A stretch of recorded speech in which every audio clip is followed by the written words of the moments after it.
Good morning students. तो अभी तक हमने 12th क्लास के मैथमेटिक्स के अंदर चैप्टर नंबर 5 में एक्सरसाइज 5.2 के अंदर पहला क्वेश्चन कंप्लीट कर लिया और आशा करते हैं कि जो अभी तक आपको लिखवाया गया है, समझाया गया है, वो अच्छी तरह से आपको समझ में आ गया होगा। तो 5.2 में क्वेश्चन नंबर 2 है।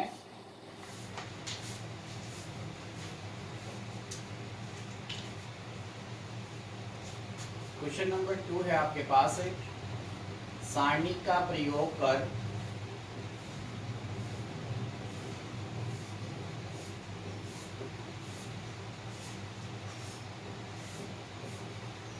शीर्ष 1,4, 2,3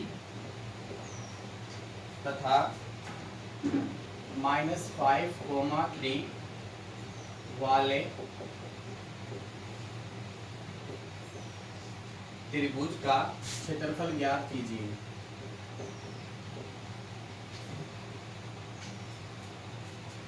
ज्ञात कीजिए क्या दिए गए बिंदु संरेख हैं? दिए गए बिंदु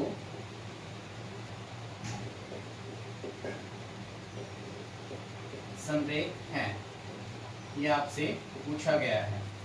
तो क्या करना है, पहले तो अपने पास एक त्रिभुज के 3 शीर्ष दिए हुए हैं, तो अपन उसका क्षेत्रफल ज्ञात कर लेंगे।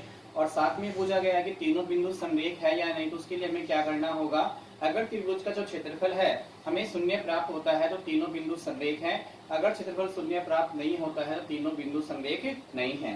अपना त्रिभुज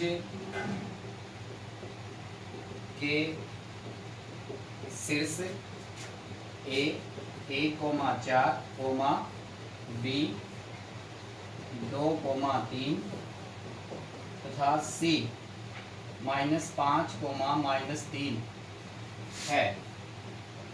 तो हमें क्या करना है, इस त्रिभुज का क्षेत्रफल ज्ञात करना है। तो त्रिभुज ABC का क्षेत्रफल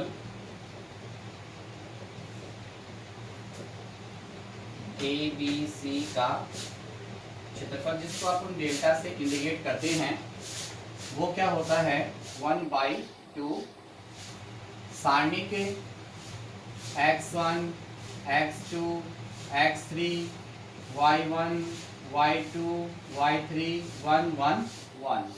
तो सॉल्व करेंगे 1/2। यहाँ से आपके पास x1 की वैल्यू क्या होगी, आपके पास x1, x2, x3।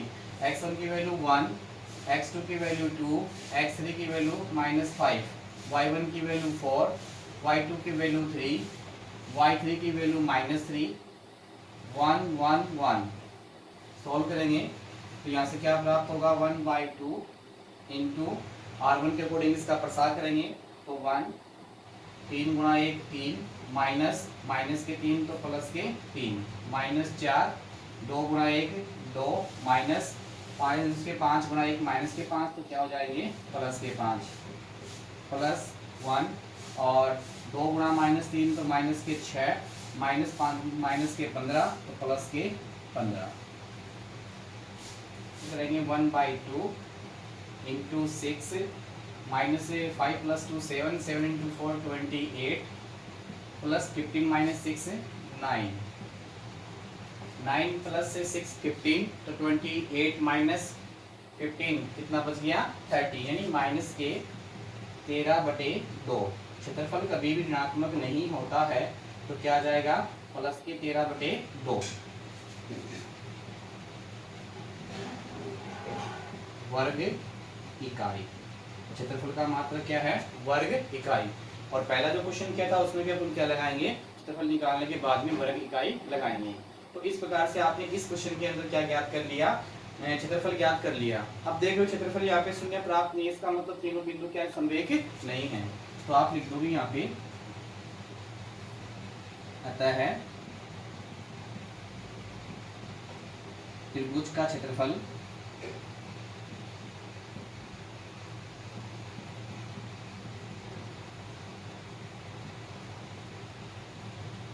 शून्य नहीं है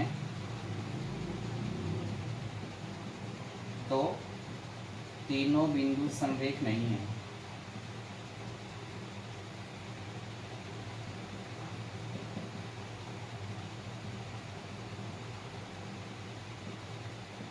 तीनों बिंदु समरेख नहीं है। ये आपका सेकंड क्वेश्चन क्या हो गया, कंप्लीट हो गया।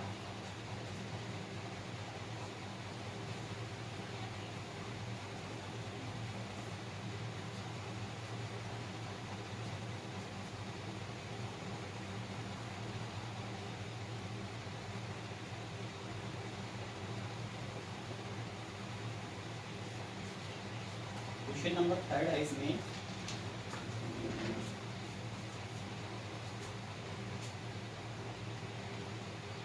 के का मान ज्ञात कीजिए।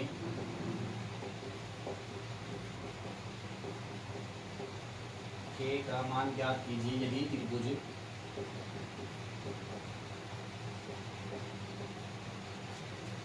का क्षेत्रफल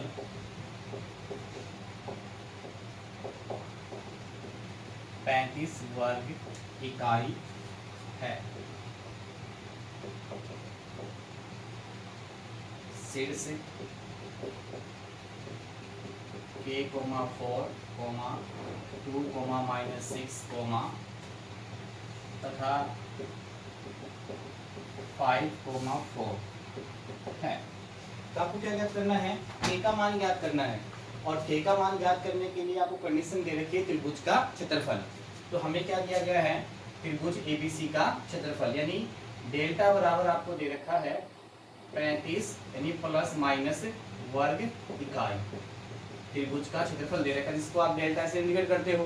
और त्रिभुज का क्षेत्रफल होता क्या है, यहाँ से अपन क्या करेंगे, त्रिभुज के क्षेत्रफल का मान रखेंगे। और वो कितना हमारे पास सारणिक 1/2 x1 x2 x3 y1 y2 y3 1 1 1 equal कितना है 35 प्लस माइनस का।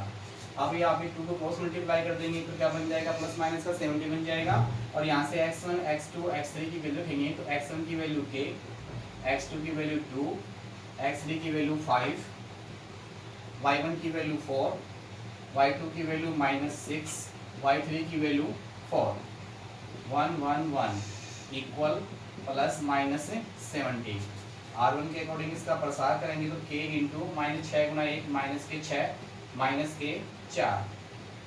-के 4 फिर इसका ऑप्शनिक 2 1 5 1 तो 2 एकम 2 -5 एकम 5 प्लस 1 का ऑप्शनिक 2 -6 5 4 तो 4 दूनी 8 माइनस माइनस प्लस और 6 पंजू 30 इक्वल कितना चल रहा है 70। तो यहाँ से सॉल्व करेंगे क्या प्राप्त होगा अपने को, -के माइनस यहाँ पे आप देखोगे -5 में से 2 को डालोगे कितना बच गया -3, -3 को 4 से गुणा करोगे तो कितना जाएंगे +12 प्लस 38 बराबर प्लस माइनस कितना है 70।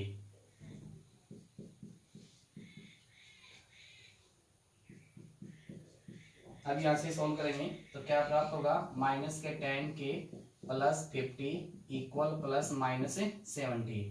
यहाँ से आप देखोगे के एक बार अपने को क्या करना है, धनात्मक चिन्ह लेना है और एक बार अपने को क्या लेना है, ऋणात्मक चिन्ह लेना है। तो धनात्मक चिन्ह लेने पर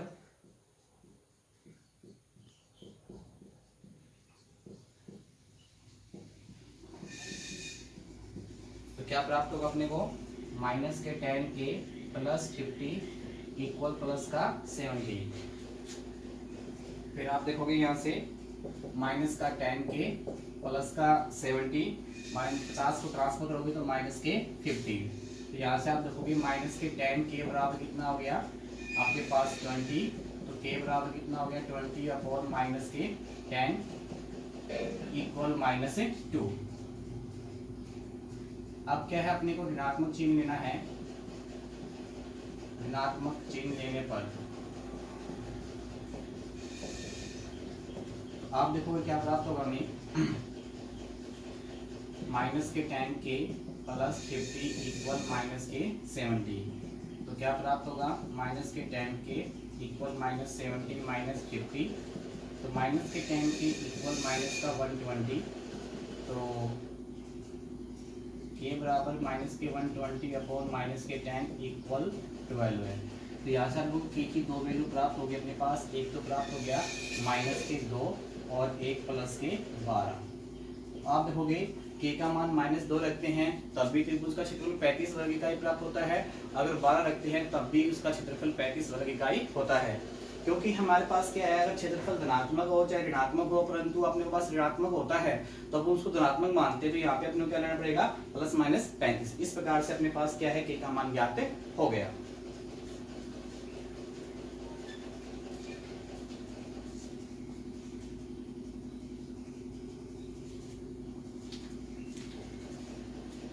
क्वेश्चन नंबर 4 है,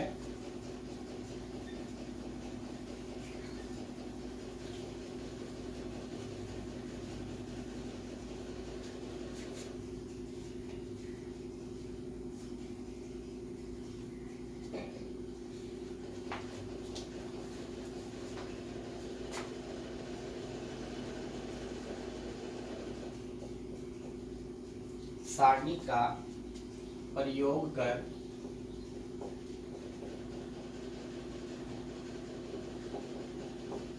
के का मान ज्ञात कीजिए।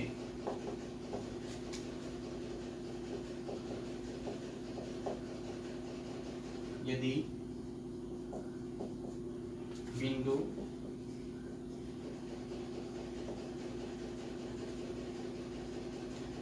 के coma 2 - 2k coma -k + 1 coma 2k तथा -4 - k कोमा 6 - 2k संरेख हैं। तो हमें के का मान ज्ञात करना है और तीनों बिंदु क्या है, संरेख हैं। तो हमें दिया गया है, क्या दिया गया है, तीनों बिंदु क्या हैं, संरेख हैं। तीनों बिंदु संरेख हैं तो हमारे पास क्या फॉर्मूला होता है, x1 x2 x3 y1 y2 y3 1 1 1 equal कितना होता है, 0। तो यहाँ से अपन वैल्यू रखेंगे। सारणी x1 की वैल्यू कितनी होगी, k, x2 की वैल्यू -k + 1, x3 की वैल्यू -4 - k, x2 की वैल्यू 2 - 2k, y2 की वैल्यू, ये y1 की वैल्यू, ये y2 की वैल्यू कितनी हो गई, 2k, और y3 की वैल्यू कितनी हो गई, 6 - 2k, ये 1 1 1 इक्वल कितना हो गया, 0। R1 के अनुसार प्रसार करेंगे।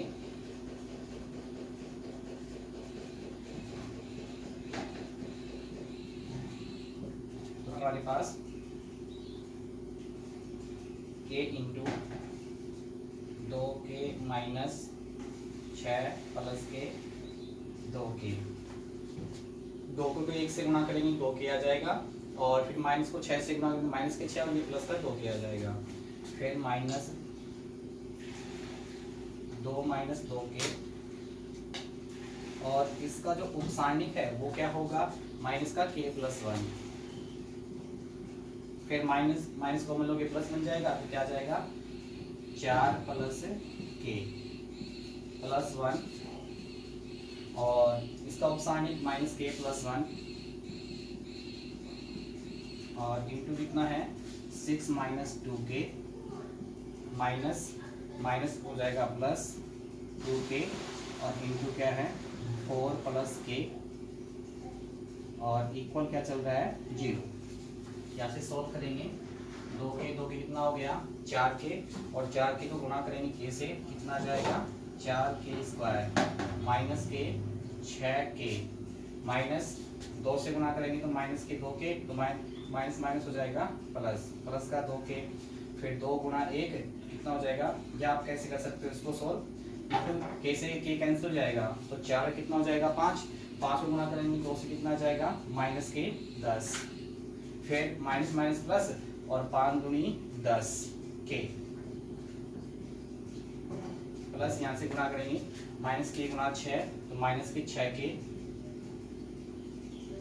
माइनस का k × -k 2k, तो प्लस का 2k², फिर 1 से करेंगे तो प्लस का 6 और माइनस के 2 के, फिर प्लस 4 दूनी 8 के और प्लस 2 के स्क्वायर इक्वल क्या चल रहा है 0।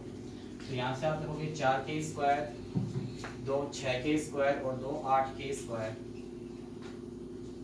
माइनस के 6 के, माइनस के 6 के 12 के, माइनस के 2 14 के और प्लस के 10 के और 18 के। 18 के में से 14 के घटाएंगे कितना बच जाएगा, प्लस के 4 के, माइनस के 10 प्लस के 6 तो क्या बच गया माइनस के 4 बराबर 0। इसमें से 4 कॉमन लेंगे तो क्या प्राप्त होगा 2 के स्क्वायर प्लस के माइनस 1 बराबर 0। क्या प्राप्त हो गया द्विघात समीकरण, और वो क्या है 2 के स्क्वायर प्लस के माइनस 1 बराबर 0। गुणा करने पे आना चाहिए माइनस के 2 के स्क्वायर और जोड़ने पे आना चाहिए प्लस का के। तो क्या होंगे टुकड़े 2 के और के, 2 के स्क्वायर प्लस के 2 के माइनस का के और माइनस का 1 बराबर 0। इन दोनों में क्या कॉमन दिखाई दे रहा है 2 के, तो शेष क्या बच गया के प्लस 1, माइनस 1 कॉमन लोगे के प्लस 1 इक्वल 0। दोनों में क्या कॉमन है के प्लस 1, शेष क्या बच गया 2 के माइनस 1 इक्वल 0। तो के प्लस 1 इक्वल भी 0 है या 2 के माइनस 1 इक्वल भी 0 है। तो के बराबर क्या हो गया माइनस 1 या के बराबर प्लस का 1/2। तो यहाँ पे वो के की 2 वैल्यू प्राप्त होगी माइनस 1 1/2। तो यहाँ पर क्या हो गया आंसर हो गया। तो इस प्रकार से क्या है 3 बिंदु संरेख है तो हम के की वैल्यू ज्ञात कर सकते हैं।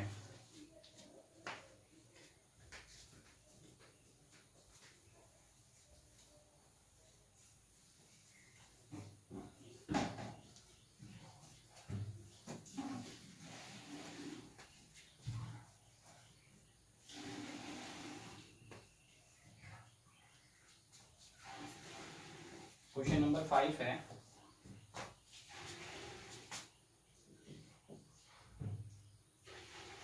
यदि बिंदु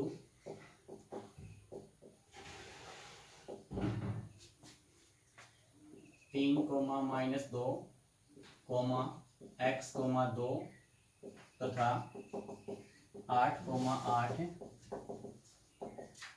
संरेख है तो x का मान सारणी का प्रयोग ज्ञात कीजिए।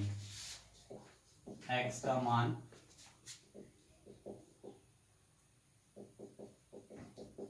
सारणी के प्रयोग द्वारा ज्ञात कीजिए। तो यहाँ पे आप देखोगे कि क्या बोल रहा है कि तीनों बिंदु संरेख है तो x का मान ज्ञात करना है। तो हमें दिया गया है,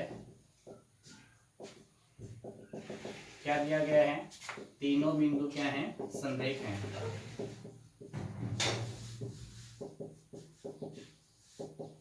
तीनों बिंदु संरेख हैं तो इसका मतलब इसका फॉर्मूला क्या होता है x1 x2 x3 y1 y2 y3 1 1 1 equal कितना होता है 0।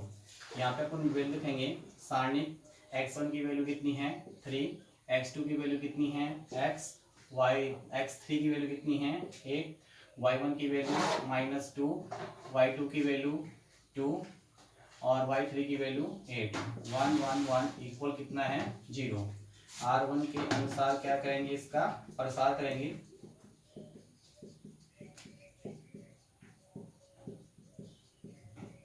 तो क्या प्राप्त होगा 3 × 2 - 8 माइनस का 2 फिर x - 8 + 1 8x - 16 इक्वल 0। सोल्व करेंगे यहाँ से तो माइनस के 6 बचेंगे तो माइनस के 6 को गुणा करेंगे 3 से कितना जाएंगे माइनस के 18, माइनस माइनस प्लस 2 तो प्लस के 2x - 16 प्लस 8x - 16 बराबर 0। 8x और 2x कितना हो गया 10x, माइनस के 18 और 16 और माइनस के 16 कितना हो जाएगा माइनस के 16 32 32 50 हो जाएंगे तो माइनस के 50 बराबर कितना है 0। तो 10x बराबर कितना आ गया माइनस के 50। तो x बराबर कितना आ गया माइनस के 50 बटे 10 उधर जाएंगे किसको जाएंगे प्लस के 50 ट्रांसफर करने पर तो क्या प्राप्त हो जाएगा 5। तो यहाँ पे आप देखोगे x की वैल्यू कितनी आ गई, 5 आ गई।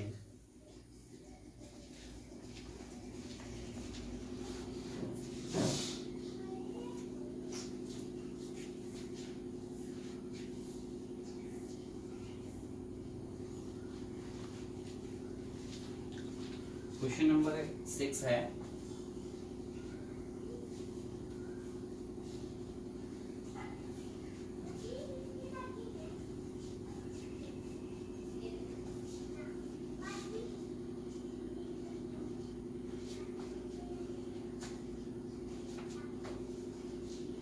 सारणी के प्रयोग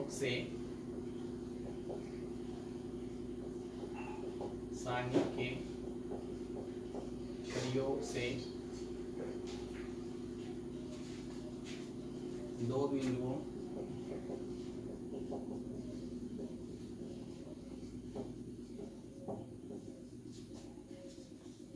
तीन कोमा एक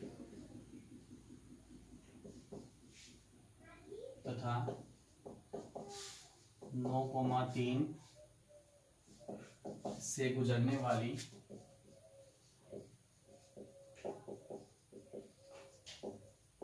रेखा का समीकरण ज्ञात कीजिए। समीकरण ज्ञात कीजिए तथा त्रिभुज का क्षेत्रफल ज्ञात कीजिए। क्षेत्रफल ज्ञात कीजिए यदि तीसरा शीर्ष -2,-4 है। ये आपका क्वेश्चन हो गया। तो आपको ज्ञात क्या करना है इसके अंदर, पहले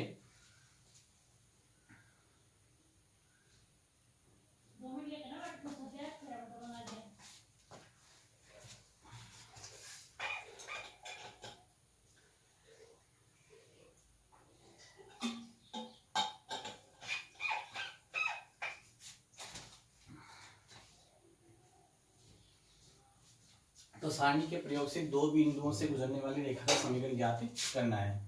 तो माना बिंदु P जिसके निशान x, y रेखाखंड AB पर स्थित है, तो तीनों बिंदु क्या होंगे, समरेख होंगे।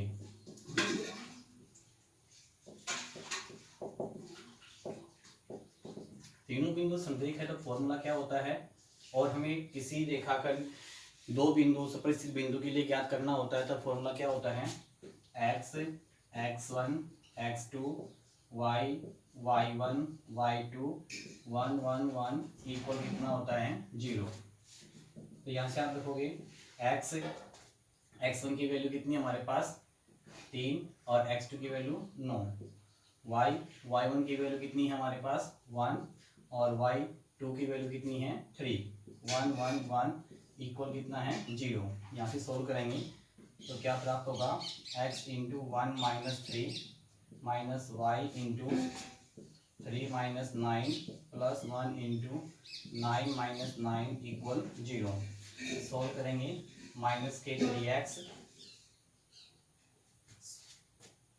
-3 में से 1 लेस करेंगे तो क्या प्राप्त होगा, -3 में से 1 लेस करेंगे तो क्या प्राप्त होगा, -2 तो -2x और -6 इंटू -y तो +6y plus 0 equal 0।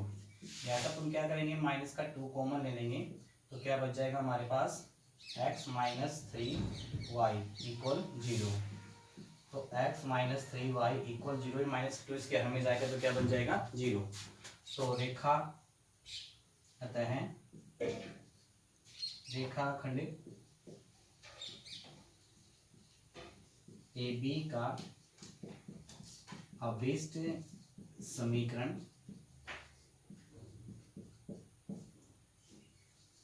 x minus 3y equal 0 है। उसके बाद अपने को क्या ज्ञात करना है, अपने को तीसरा शीर्ष और दे दिया, और उससे क्या ज्ञात करना है अपने को, त्रिभुज का क्षेत्रफल ज्ञात करना है।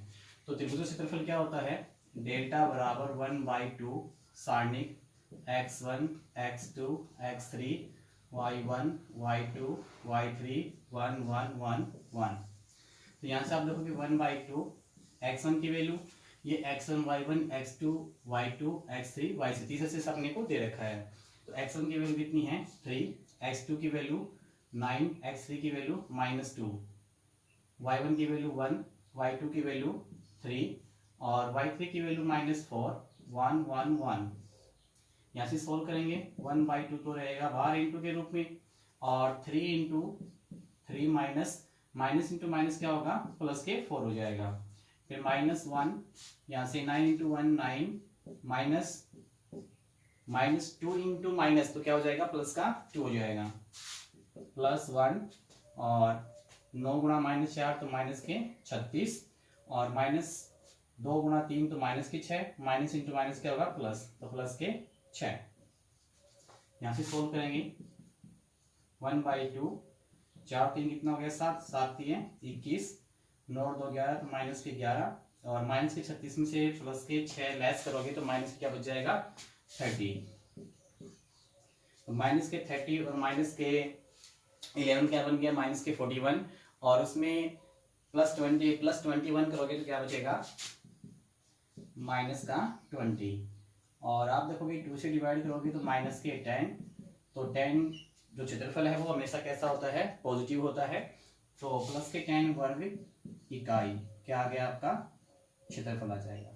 और क्षेत्रफल की इकाई जो होती है वर्ग इकाई या वर्ग मात्रक आप लोग लिख सकते हो। तो इस प्रकार से क्या आपने त्रिभुज का क्षेत्रफल ज्ञात कर लिया और साथ में उस रेखाखंड का समीकरण ज्ञात कर लिया जिस पर कोई बिंदु स्थित है और तीनों बिंदु क्या है, समरेख हैं। तो आप सभी बच्चों से रिक्वेस्ट है कि आप सभी बच्चे होमवर्क कंप्लीट करेंगे और कंप्लीट करने के बाद उसको चेक भी अवश्य करवाएं। Okay bye, thank you.